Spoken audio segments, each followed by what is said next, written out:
Hey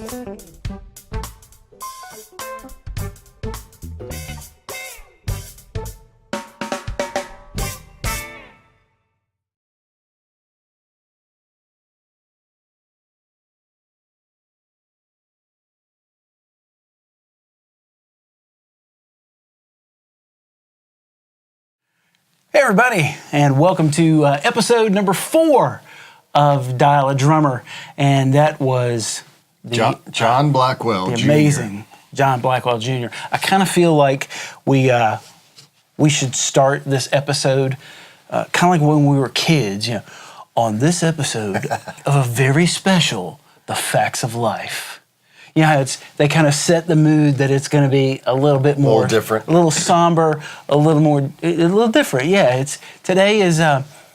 It's been a difficult week. Yeah, it has been a rough week, especially for those of us here in Atlanta. Yeah. Should we start with that? Yeah, let's start with that. Guys, as we go through the show today, we're going to talk about some serious stuff today. Yeah.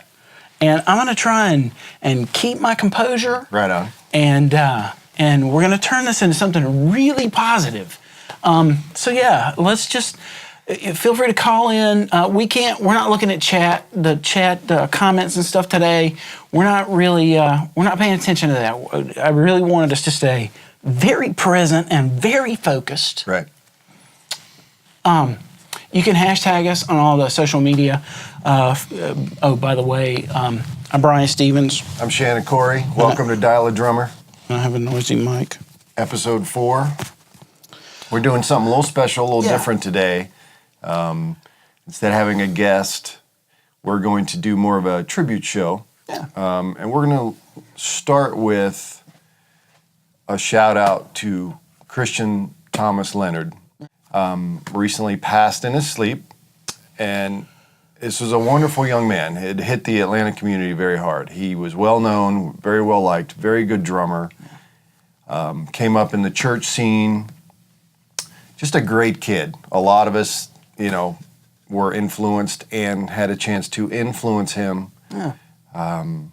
He had recently moved to Nashville and was starting to do some great things. Yeah, he really gotten his footing there. Yeah, and I know there's a lot of us in Atlanta that are very sad right now because of this, because this kid was just a great kid, very bright future. So a big hug to the family, the Leonard family, and everybody that got a chance to play with Christian. So just big hugs and love to the Leonard family. I remember the last time I saw him is one of those Buckhead nights. Right. I don't do them as much as I used to, but yeah. So there's a few club gigs that I'll do in Buckhead where you go on at like 10:30 or 11, and you play solid, no break until 2:30, 3 o'clock in the morning. It really depends on the crowd. Sure. And if everybody's still hyped at 2 a.m., then you're keep going. Still playing. And the very last one of these that I did in Buckhead is not too long before he moved to Nashville. I kind of looked off to the side and I was like, "Dude, hey." Yeah, it was one of those he's just sitting there, just kind of hanging out. And he had a presence. Yeah, and apparently he had a gig down the street, and they actually did have breaks on their gigs. and he was nice enough to come and sit and watch for a while and just be supportive. Oh, that's and cool. And it was one of those, you're playing, and for me too, on those kind of gigs, I'm singing too, so it's not like I can really stop. Right. And it was just you give the head nod and a little wave, a little stick in the air. You might twirl it just to get a giggle. Right. And so, yeah, I mean, he sat there for, I know, a good 20, 25 minutes, however long their break was. And then when he was done, he was like, just gave you the high sign, like, "Hey, man, it was great to hear you play," and walked out and went and played his gig. And I thought that was the sweetest thing in the world.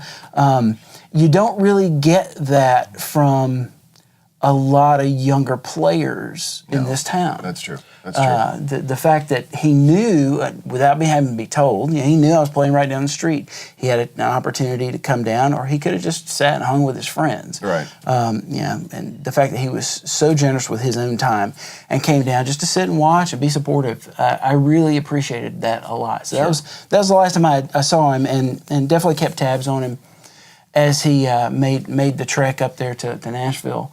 And I mean, he just played on the Grand Ole Opry like on the 24th of this last month, man. Like his trajectory, he really was hitting that sweet spot in the trajectory, and you love to see it. Absolutely. As somebody who's been doing this a lot more, and sometimes we tend to get a little jaded. We get a little jaded. We've been doing it a long time. But it's nice to see somebody that was doing it the right way, being a professional, always prepared, and just, as you get older in this, and you learn that, the reality is 90% of it is the hang, and how you are as a person really gets the work. And, the rest of it obviously closes the deal, but he had the right mindset and just the right character, man. He was a good kid. Yeah, and it's always, especially with younger guys, but anybody, it's always nice when someone's name comes up into a conversation and they're nowhere around, and no one in that conversation has anything bad to say about that person. Right. It's all positive. It's very genuine. Right. It's just character. Yeah. You can tell that everybody in the conversation, whether it's just a couple of folks or 6 or 8 people, and he was one of those guys in that case that, like, everybody had nothing but great things to say about that guy. It's been sweet seeing everybody putting up posts on Facebook and the social media platforms, and there's been some good tribute video things and some stuff that's out there that's great. He'll be missed. It would have been fun to really watch where he was going, but big love to Christian Thomas Leonard today. Yeah. So we're praying for his family and praying for all of his friends, his extended family, absolutely, especially down here in Atlanta, but in Nashville as well. He will definitely be missed.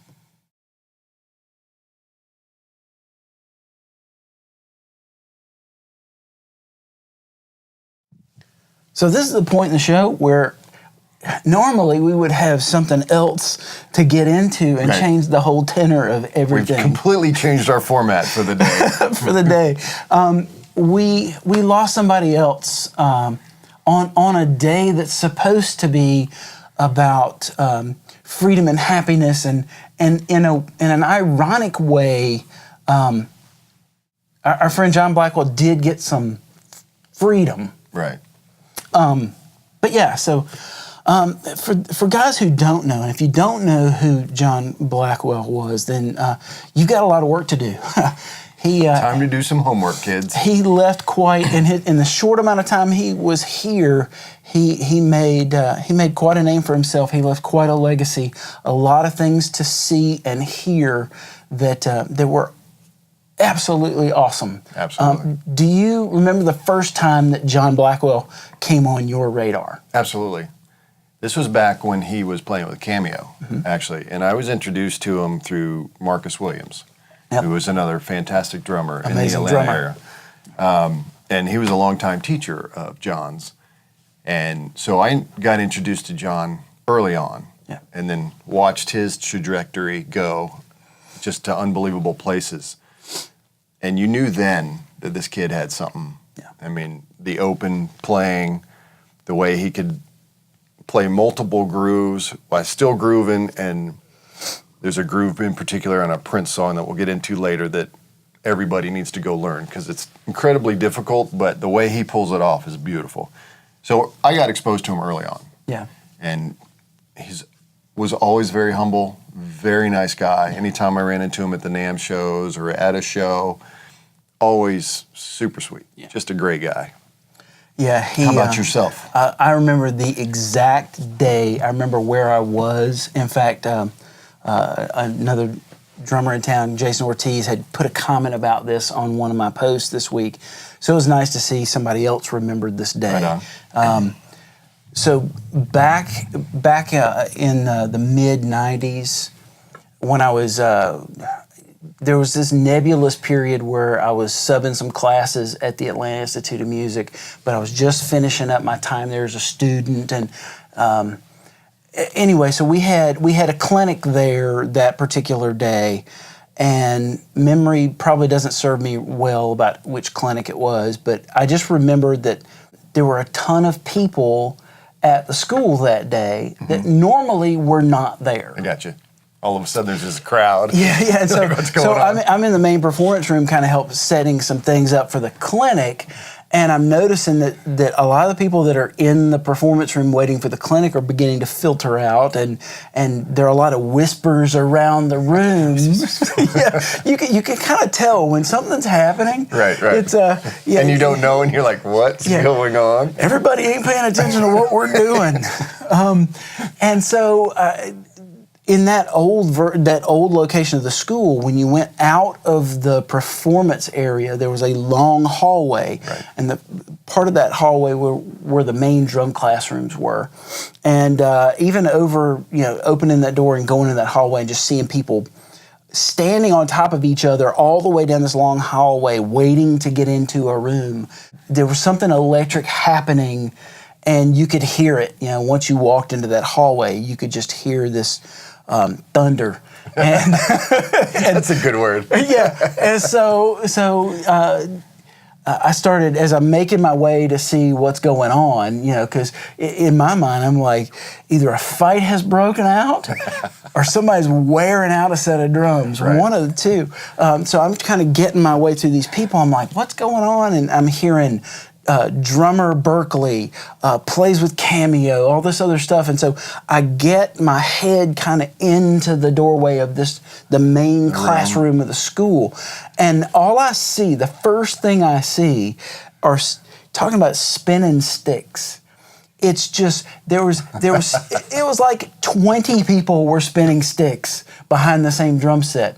And so I make my way into this room, and it's slam packed full of people, and there's some unwitting soul on one side of the room behind a drum set, and he's playing drums, but he might as well not even be there, because everybody's focus was trained on the other side of the room with this guy who's he's whittling the drums to sawdust. And it was quite a display to see, because it wasn't just athleticism, it was joy. And that was the difference, I think, walking into that room. You had two guys that were playing on sets of drums, and one of them was obviously not as good as the other one, but there was not a spirit of animosity, or there wasn't that weird vibe that happened. It wasn't competition. Yeah. It was joy, and you could tell, like, the smile on his face. He was having fun with his friend and having fun with everybody that was there. And it was very infectious. Yeah. And so eventually we got to go get everybody out there and go to this event that was happening, this clinic was happening in the other room, and things died down, but no one stopped talking about that. And I came to find out who John Blackwell was that day, and a little portion of his history. And then there were numerous other times that I would see him around town. It's kind of cool, though, because it's almost like from a distance. Yeah. You're like, all of a sudden, you see this thing, and you're like, wow, who's that guy? And I hadn't been in Atlanta all that long, maybe a year. I got you. And so, of course, in my mind, in my very self-critical inner voice, I'm thinking, if these are the drummers that Atlanta has for me to measure up against, I better go do a lot of work. Going back to Mississippi. I might want to pack up and get out of my lease. Because he was absolutely fabulous. But you make a great point, because he was always joyful when he played. I mean, just always smiling, and because he had that ability to twirl and play, and kind of the Sonny Emery school, where you could, and Sonny was the king at being able to play these amazing grooves with this amazing stick twirling. And John kind of took it to another level. Yeah. You know, the China behind, which is kind of his signature move. Right. And the crossover flips, very, very cool. Just always fun to watch. There was a time, there's a club in town called Cafe 290. Mm-hmm. And they still do Sunday night jams, but I haven't been in a very long time. But again, in that first couple of years that I was here, that was the place that I would go on Sunday nights. And a lot of times I would sit in, and that was the hot spot. That was the spot on Sunday nights, especially at the time. And I remember one night walking in, and John was already sitting in on the drums, and and it started off as all of these do, where everybody is just kind of playing nice. Sure. We're going to get the song started and see where it goes from there. And then, of course, it came time for him to get his spot to do his thing. And if you don't know Cafe 290 it's a jazz club in town. They do other music now, but especially at the time, they were really known for smooth jazz and that R&B flavored jazz. It was the main thing that they did back there. When we had a radio station called Jazz Flavors. Yeah. And he I remember again, just came time for him to get his spot. He serviced everyone else musically with the way that he played. He was very supportive. Right. But then when it came time to cut him loose and give him his moment, bye-bye. The club only holds a few hundred people at the most. It's one of those really low-hanging ceiling clubs where everybody's kind of packed in, and there's some tables and very little standing room, and especially on Sundays on a jam night at the time, it was always really, really packed in. You would have thought that he was playing Phillips Arena, down the road to 20,000 people, the way that he played his drum solo. And I didn't want to go on. I didn't even bother. Really? Yeah. It was like he took it to a whole nother notch. John Blackwell just played, and there's absolutely no reason for me to play a note tonight, because there's nothing that I would do, either in the song or in the solo, that would be anywhere near as good as that. Sure. In fact, if anything... And in your mind, the moment you sit down, you're thinking, how am I going to follow that? Whether I'm the guy right after him or the guy the hour after him, people are still talking about what he did. Right. And wishing that he still was playing. Enjoying the moment more than wanting to be there to play yourself. That's awesome. So, you flash forward, and I think... around the time that he first came on my radar, I think it's around the time he had transitioned into the Patti LaBelle gig, which let's be honest, for most white people, Patti LaBelle is kind of like, she's the chick that sang on a song with Michael McDonald. That's about the extent of what we know about Patti LaBelle. But if you're a fan of music, especially if you're a fan of R&B music, Patti LaBelle was a force to be reckoned with. It's a catalog that you, especially as drummers, really should check out, because there's some great songs. Absolutely. Yeah. So that's one of those legacy gigs that if you like that kind of music and you're really into that genre, to get a gig playing that music, you might as well just take whoever's in the top 10 at any given moment and go, I'd like to have that gig too. Right. It's on par with that. Sure. If anything, in some ways, it's probably even better, because it's not the flavor of the month. She had such a long history, huge catalog, and hits. still does. That was one of those gigs. So knowing he got that gig, that was like, wow, this guy is really, he's reaching the pinnacle at this point. And it's great to see it from someone who was such a good player. Not good player. Good player is not. No, he was a great player. He was transcendent in the way that he played. And to see him get that gig, you were happy. Yeah. You were like, man, someone who's that good of a person, who's that good of a player, and who's so dedicated to it, deserves that. Sure. Absolutely. So, and he plays that gig for a few And that years. transition, because CAMEO was a big gig, but then Patti LaBelle is certainly a much larger gig, much more seasoned pros, much more bigger production. Yeah. The whole level of professionalism goes up, tenfold. And you think at the time it doesn't really get any better than that. But of course, John being who he was. But when he landed the Prince gig. That's the one where that's where he became on everybody's radar. Yeah. And boy, what a time of music. And just, I'm so glad there's so much with what we're doing in this day and age of technology and video. I'm glad that we got to have him in the YouTube era where you can go and reference anything right now. Yeah. Because I'm telling my brain, one song that I'm gonna recommend everybody go check out by Prince with John Blackwell playing is called Everlasting Love. Is a great video. They were on the Jay Leno show. Yep. And he does this groove between the floor tom while maintaining the groove with the left hand, playing the hi-hat and the snare. Yeah. And then the right hand's playing the floor tom groove. Unbelievable. Yeah. Great song. Yeah. Like there's at least 3 guys playing drums right now. And Sheila, he's over there playing a shake, and you're like, wait, nobody's helping him? How the hell is he doing that? I remember when he got that gig, I went, well, there you go. I mean, if anything in the universe ever made perfect sense, you would put someone of that caliber on the drum set behind someone that's that caliber of a musical icon. Right. If anybody's going to drive that bus, it needs to be somebody like a John Blackwell. Right. Because you need someone who is fearless and selfless at the same time. A lot of times fearless comes with a lot of baggage, and it comes with a sense of self that is very important. Mm-hmm.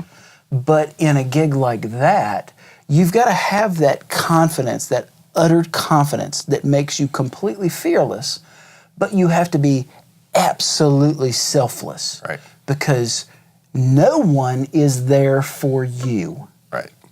Oh, and by the way, all of a sudden you're working for Prince, who is probably the top 5 best musicians ever. Right. Who can play any instrument better than most of us. Yeah. So there's no pressure. No, none. Yeah. He might not be able to do all of the pyrotechnic stuff that you can do, but as far as he'll tell you how to groove. Yeah, as far as playing drums for a song, he's one of those that if he says it, you listen to him. Absolutely. And not to mention the fact that just someone who's that larger than life kind of personality can be very intimidating. Mm-hmm. And you can't carry that on stage with you. Right. You can't walk on stage with, oh my God, do you know who is standing in front of me? Right. Because the moment that you do that is the moment that everything falls apart. That's true. There's absolutely nothing that you'll do that will help that situation. You've got to go and know that I got a job to do and I have to be this person, and that's what I'm here to be and do, and then just execute. Right. The level of execution that has to happen in that situation is absolutely astounding. Absolutely. Agreed. The pressure, I can't believe that kind of pressure. So, and then in between, he actually went out and did a tour with Justin Timberlake too. Yes. So, I mean, just amazing artists he got to work with. Yeah, I saw them on the musicology tour. That was kind of the thing to go and see and do at the time. Which is one of Prince's better tours. So if any of you, rest in peace Prince, rest in peace John Blackwell.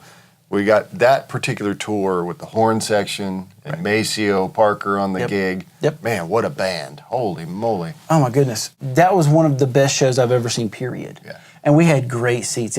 That tour was kind of a theater in the round type thing, so there was not a bad seat in the house, really. I mean, honestly, it's probably the best live show you'd ever see.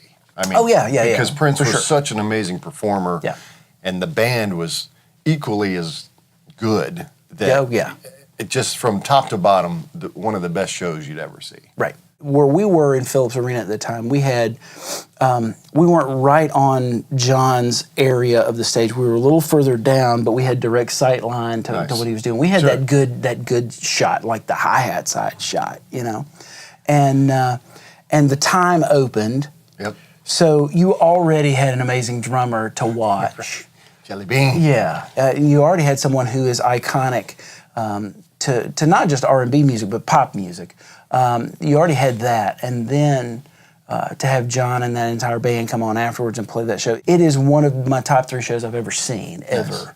And again, you know, you stand on the side of that, and you can fall, depending on your personality, you can fall in one of 2 camps. If you're an idiot, I'll just call it what it is. If you're an idiot, you stand on the side of the stage going, I can't believe that guy. Man, I could do that. Hear this guy go, yeah, I could do that. yeah, you just cross your arms. If you're an idiot, that's what you do. Right. And you wonder, how did that guy get the gig? That's the guy that doesn't get it. Or you can be the other kind of guy that goes, you know what? The universe is in alignment right now because the guy who's supposed to be there is right there. That's a good way to put it. And I'm benefiting by soaking up all of this inspiring music that just makes me want to try and get better. They're making my life better right now because I'm witnessing amazement here. Yeah. So it's I hate to break the flow here a second. We've got my touchpad thingy is not responding to our thing. But so while I'm trying to fix this little issue that we've got here, feel free. If you want to, we've got the call-in line there, 844-8. You'd think I'd know it by now. 844-833 drum. How about I just say drum and you figure out the rest of the numbers? 844-833-3786. Yeah. Give us a call if you got any questions or want to say anything or, you know, just want to talk. We're here. Yeah. If you've got your own John Blackwell stories and things that you want to share. This is the one problem, Shannon, with being the guy that does everything. You have to break a wonderful flow to deal with that. It's live, buddy. It's okay. It's live. If you've got any stories, friends of John's, drummers that were just inspired by John, maybe the first time that you heard him play or saw him play, or something that inspired you about him. I mean, feel free to call in. The lines are open. We got a call screener there and all that good stuff. That's part of what this show is about. We kind of built it into the name there. And to backtrack a little, if you'd like to call in and talk about Christian at all, please feel free. We'd please, love to open that discussion as well. So it doesn't have to be just for John. We're just opening up the forum today, doing something a little bit different. Well, and you know, while we're on the different tip, the other reason I think that emotionally I'm kind of in the place that I'm in this week about this is invariably when something like this happens, when on either spectrum, someone who's been around, that's seen a lot of the world, that's gotten a lot of opportunity, or someone who's really young in their continuum, when they pass, naturally, what you end up doing, if you have any sort of emotional, if you're in touch with yourself and your place in the world and how you feel about anything, invariably you look at someone like John who had an amazing career, but he wasn't. He was still a young guy. Good Lord, he still had a whole lot more to go. Yeah. There were still a lot more things that he could be doing. Give him another 20 years, and it's just going to get exponentially better. Right. So you think about that, and you think about how quickly... Makes you take stock a little bit. The time is short. Yeah. And then I look at someone like Christian, who I remember what I was doing at 25. I mean, at 25, I'd already been divorced once, and I was and gotten remarried, and was on the cusp of having another kid at 25. And I was young in I wasn't even as far along as Christian was at his point when I was at 25. I was way behind the curve, and I think, man, that's somebody that didn't really seem to squander his time. No. He didn't squander his effort. One thing I really remember about Christian is, I was fortunate enough to teach him some lessons, which I had some time with him, which was awesome. But I really remember him being so driven and really focused, like he knew that, end game where he was trying to get to. Yeah. And those kind of students that come in and are trying to really absorb what you're saying and take to heart what you're trying to show them, and then you see that come to fruition. It's an amazing thing. So I'm right there with you. It does make you really, reflect, and life is short, and you're, as they say, you're not guaranteed tomorrow. No, and for me, as I'm taking stock of it, and really, I'm trying to look at what am I doing with myself, with my time, with my effort, with my resources. Not only what am I doing to further my career, further develop my career, and maybe push towards my own next level, but what am I also doing to pull everybody that is around me forward with me? Right. And that's one thing I could definitely say about both of these guys that was common. And unfortunately, it's not as common as it should be in our business, is that these guys were definitely about the collective. And so I've definitely had to take some stock this week and ask myself, Brian, what are you doing to further the collective? The whole pay it forward kind of vibe. Yeah, and both in terms of people that are your age that are doing what you're doing, that are in the same business, or people that are younger that are trying to get to something that's their own. Yeah. And so I've definitely had to sit with that this week and ask myself some very, very hard questions, and hopefully the takeaway from something like this is that every second that you have is precious.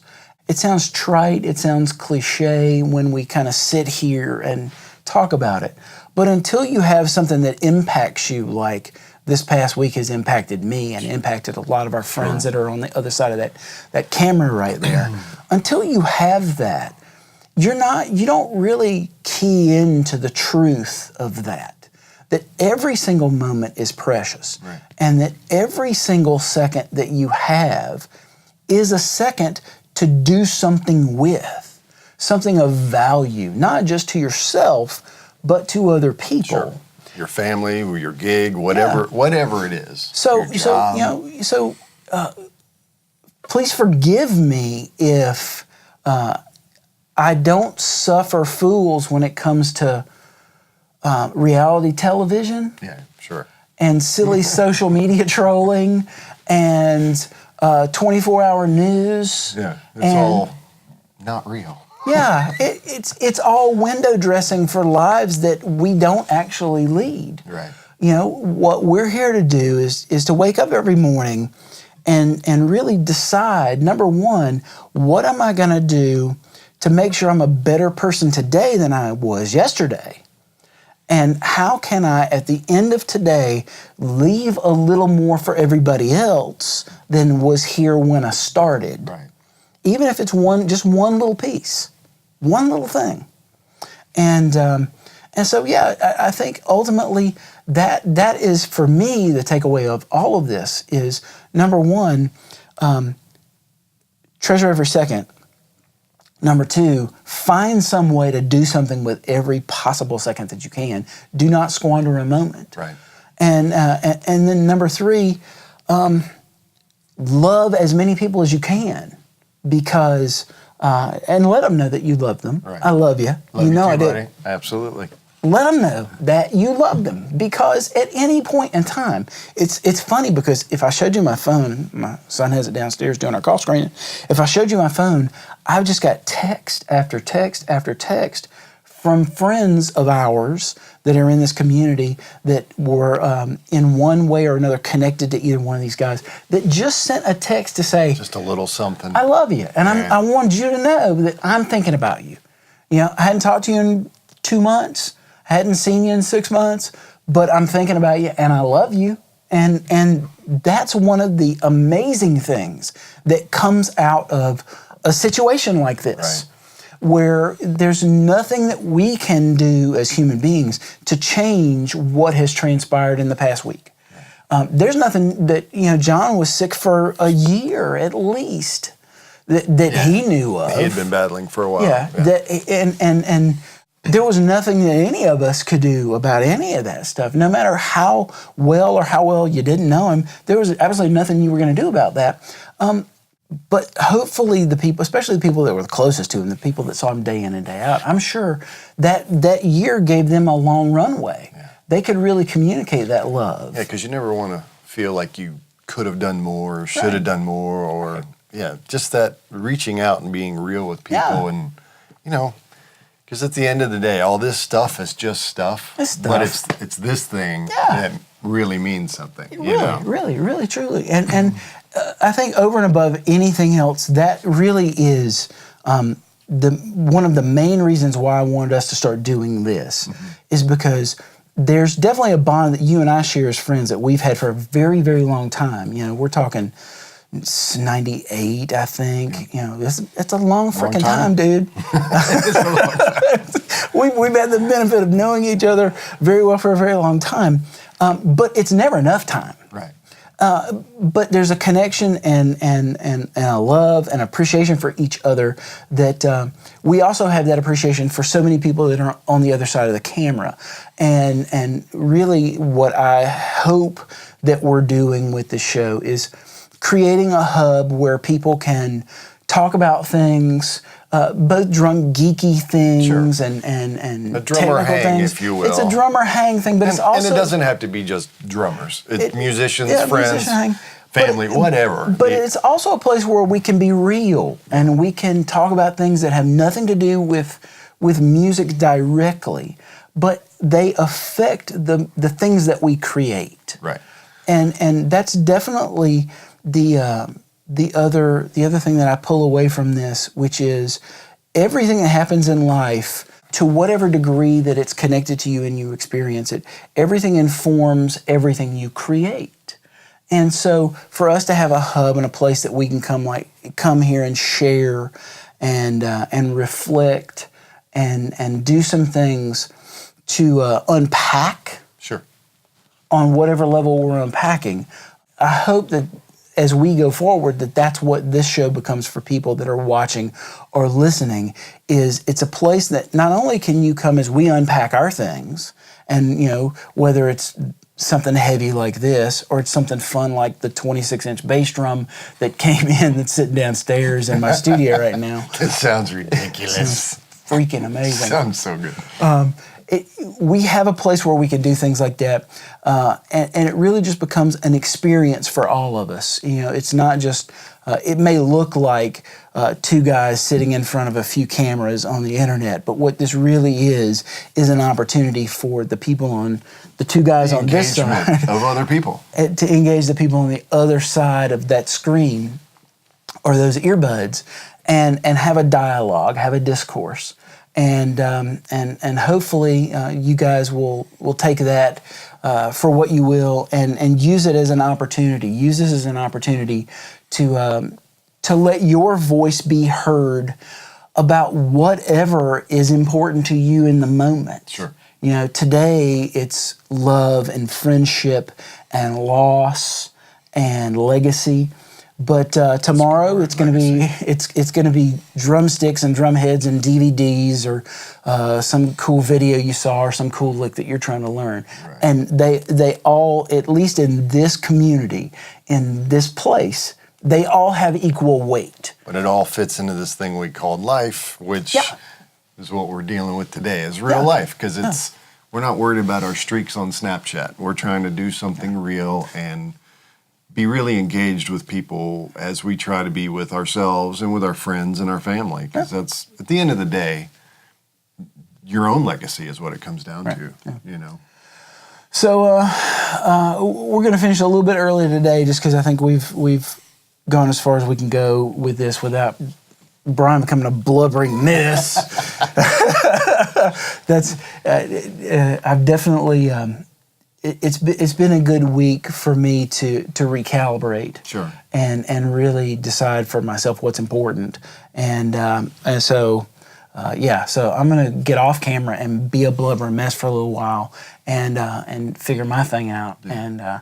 And again with John and his family.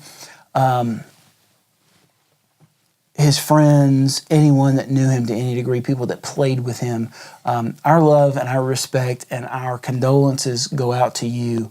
We're sending you tons of love. The admiration is very high. Much respect. Yeah, and if anything we can do, it's just admonish you to take all of that love and those good vibes that you got from John and from Christian and from anyone else that has impacted you on those levels. Take that energy and make more of that energy out of it. That's good. Cool. So I would be remiss and I would be a horrible host if I didn't tell you to come back next week. We're going to find something happy to talk about. We're probably going to have a guest of some sort. You know what? Like I said, there's a 26-inch bass drum sitting downstairs that we may just have to get some audio and video of that we can demo on the show. We'll do something fun and geeky next week, and just know that the phone lines are open all week. So at any point in time, if this has affected you, if you have a story you'd like to share, we'll double back on this. If we've got people's stories that we'll play on the show, that we'll put into the recorded version of this, we'll mash up a lot of different things as we go forward with this. So you can call that number 844-833-DRUM during the week. There's a voicemail on there. Just leave us a voicemail. Feel free to email us, and normally I would be firing all this stuff off.